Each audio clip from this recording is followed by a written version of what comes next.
منگیتر نہ ہو، منکوہ ہو، تو اس میں کوئی حرج نہیں ہے۔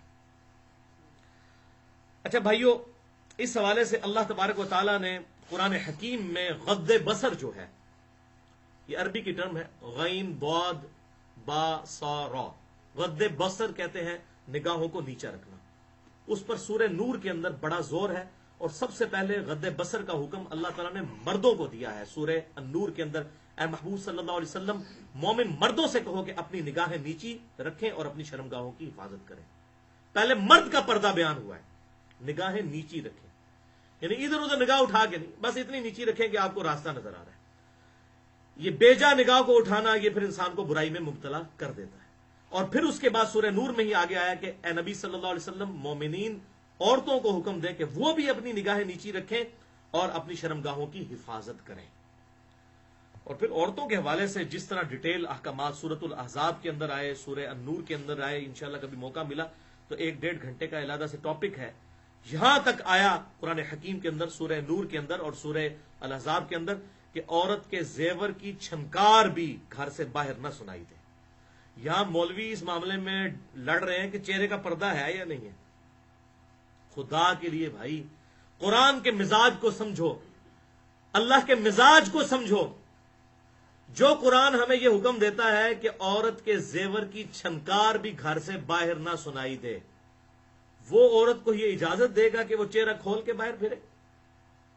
اور پھر وہ شیخ البانی نے کتاب لکھی، اسی کو ڈاکٹر ذاکر نے کاپی کیا، اور پھر ڈاکٹر ذاکر نائک کی اسلام کے لیے خدمات اپنی جگہ، لیکن اس نے ایک فتنوں کا دروازہ کھول دیا جی، عورت کے چہرے کا پردہ ضروری نہیں ہے، چہرہ چونکہ وہ اس میں داخل ہی نہیں ہے زینت کے اندر۔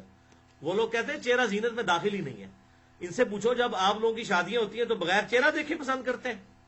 چہرہ اگر زینت نہیں تو باقی اور کون سی چیز زینت ہے؟ وہ کہتے ہیں وہ جو کہا گیا نا کہ زیور کی چھنکار باہر نہ سنائی دے، تو چونکہ زیور جو ہے وہ زینت کی چیز ہے تو زینت کا پردہ ہے۔ خدا کے لیے بھئی، زیور زینت ہے تو قرآن کے مزاج کو سمجھیں۔ اگر قرآن زیور کو زینت کہہ رہا ہے تو چہرے کو نہیں کہے گا؟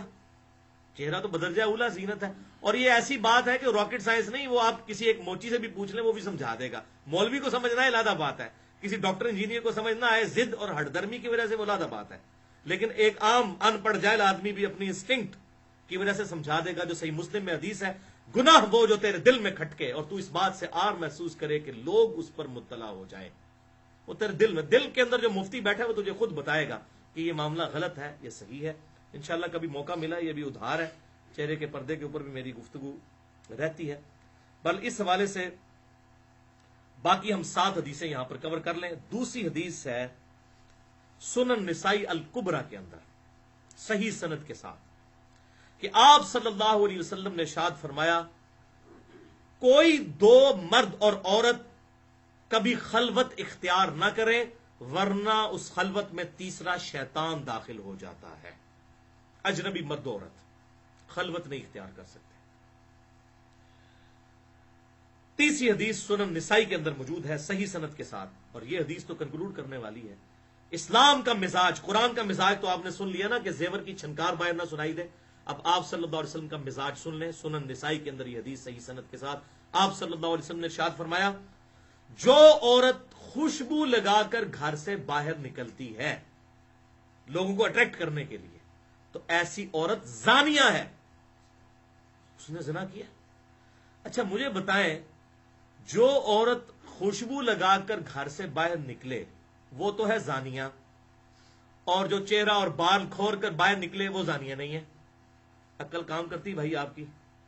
مزاج کو سمجھیں۔ یہ تو اسی طریقے سے جو قرآن پاک میں آیا کہ ماں باپ کو اف تک مت کہو، تو کیا مطلب ہے کہ اف نہ کہو، گالی دے لو، بے شک مار بھی لو، تو کہا جائے گا نہیں بھائی اف کہنے سے جب منع کیا گیا تو یہ باقی چیزیں تو بہت بڑی ہیں۔ تو یہ جو سنن نسائی کی حدیث ہے کہ خوشبو لگا کے جو عورت گھر سے باہر نکلے تو وہ زانیہ ہے، اور جو چہرہ اور سر کے بال کھول کر نکلتی ہے اور دوپٹہ بھی لیا ہوا ہے تو صرف برکت کے لیے، سائیڈ پہ صرف بتانے کے لیے کہ مسلمان ہوں، سامنے بال اسی طریقے سے نکلے ہوئے ہیں، تو اس عورت کے اوپر فتویٰ نہیں، بدرجہ اولا اس کے اوپر یہ فتویٰ لگے گا۔ آپ صلی اللہ علیہ وسلم کا میرے ساتھ کسی کو لڑنے کی ضرورت نہیں ہے، آپ صلی اللہ علیہ وسلم نے اپنا مزاج بتا دیا۔ تو ریلیجن جو ہے وہ بالکل واضح ہے، کوئی شخص ماننا چاہے تو اس کے لیے ہدایت ہے، اب نہیں ماننا چاہتا کوئی شخص اب ڈاکٹر ذاکر نائک بہت اسلام کے لیے ان کی خدمت ہے، میں ان کی بڑی عزت کرتا ہوں، لیکن اس معاملے میں انہوں نے ٹھوکر کھائی ہے اور شیخ البانی کو انہوں نے فالو کیا. حالانکہ شیخ البانی خود اپنے گھر والوں کو وہ چہرے کا بھی پردہ کرواتے تھے، لیکن وہ کتاب انہوں نے لکھ دی کہ چہرے کا پردہ ضروری نہیں ہے. تے اندھے نو کیا چاہیے؟ 2 اکھاں. اندھے کو کیا چاہیے؟ 2 آنکھیں. تو لوگوں کو تو بہانا چاہیے ریلیکسیشن کا. لوگ تو کہتے ہیں کوئی ایسا کوئی ریلیجن بتائیں کہ بس وہ ماڈریٹ سا ریلیجن ہو، اس پر ہم عمل کرنا ہے، باقی ہمارے گناہوں کا بوجھ جو ہے وہ ڈاکٹر ذاکر نائک اور شیخ البانی اٹھاتے رہیں گے. ہم تو کہہ دیں گے قیامت والے دن کہ ڈاکٹر ذاکر نائک نے فتویٰ دیا تھا یا شیخ البانی نے فتویٰ دیا تھا، ہم تو اس کے اوپر چلیں گے. کتاب و سنت آپ نے بیان کرنا ہے تو آپ کرتے رہیں. صحیح بخاری کے اندر جو حدیث افک ہے، اما عائشہ کے اوپر جو تہمت لگی تھی معاذ اللہ زنا کی، اس میں الفاظ ہیں، جب وہ بڑی ڈیٹیل حدیث ہے، اس کے اینڈ پہ سیدہ عائشہ جو پیچھے رہ گئی تھی تو اور آپ صلی اللہ علیہ وسلم ایک صحابی کی ڈیوٹی لگائی ہوتی تھی جو قافلہ وہاں سے موو کرتا تھا، تو آپ صلی اللہ علیہ وسلم اس کو بھیجتے تھے تاکہ وہاں پر پڑاؤ کے دوران آپ صلی اللہ علیہ وسلم یا آپ کے اصحاب کا اگر کوئی سامان رہ گیا تو وہ اس سامان کو سمیٹتے تھے. وہیں پر انہوں نے سیدہ عائشہ کو دیکھا، ظاہر ہے ان کا ہار گم گیا تھا، بڑی ڈیٹیل حدیث ہے بخاری اور مسلم کے اندر. تو سیدہ عائشہ وہاں پر بیٹھی ہوئی تھی اور ان کو اونگ آئی ہوئی تھی، اس کی وجہ سے ان کے چہرے سے وہ نقاب ہٹ گیا ہوا تھا. تو وہ صحابی جب وہاں پر گئے تو ان کی نگاہ ان کے چہرے پر پڑ گئی، اور اس صحابی کے الفاظ ہیں صحیح بخاری کے اندر کہ میں نے سیدہ عائشہ کو اس لیے پہچان لیا کہ میں نے آیات پردہ نازل ہونے سے پہلے عائشہ کو دیکھا ہوا تھا. اس کا کیا مطلب ہے؟ کہ آیات پردہ نازل ہونے کے بعد سیدہ عائشہ چہرے کا پردہ کرتی تھی. پھر اس کا بھی جواب دیتے ہیں نہیں، وہ حضرت عائشہ کا تقویٰ تھا. کل کو آپ کہو گے جی جناب کوئی داڑھی رکھتا ہے تو اس کا تقویٰ ہے، حضور صلی اللہ علیہ وسلم نے تقوی کے لیے رکھی، کوئی داڑھی ضروری نہیں ہے. آپ ہر معاملے میں یہ کہہ دیں گے. تقویٰ کیا؟ سورۃ الاحزاب کے اندر اللہ تعالیٰ نے 22ویں پارے کے پہلے صفحے پہ یہ بات ارشاد فرمائی ہے، نبی کی بیویوں تم عام عورتوں کی طرح نہیں ہو، تم نے تو امت کے لیے رول ماڈل بننا ہے. امت نے امہات المومنین کو فالو کرنا ہے یا شیخ البانی یا ڈاکٹر ذاکر نائک کو فالو کرنا ہے یا مجھے فالو کرنا ہے انجینئر محمد علی مرزا صاحب کو. میں کہوں گا کہ جی ہاں جی مجھے فالو کریں جی، میں جو قیامت دن آپ کے گناہوں کا بوجھ اٹھا لوں گا. نہیں، کتاب و سنت کے دلائل کو دیکھنا ہے، اس کو فالو کرنا ہے. تو بالکل کلیئر کٹ ہے کہ میں نے عائشہ کو اس لیے پہچان لیا کہ میں نے آیات پردہ نازل ہونے سے پہلے انہیں دیکھا ہوا تھا. تو اس کا مطلب ہے کہ بعد میں ایسے معاملات بہرحال اس حوالے سے انشاءاللہ کبھی موقع ملا میں ڈیٹیل سے عرض کروں گا. چوتھی حدیث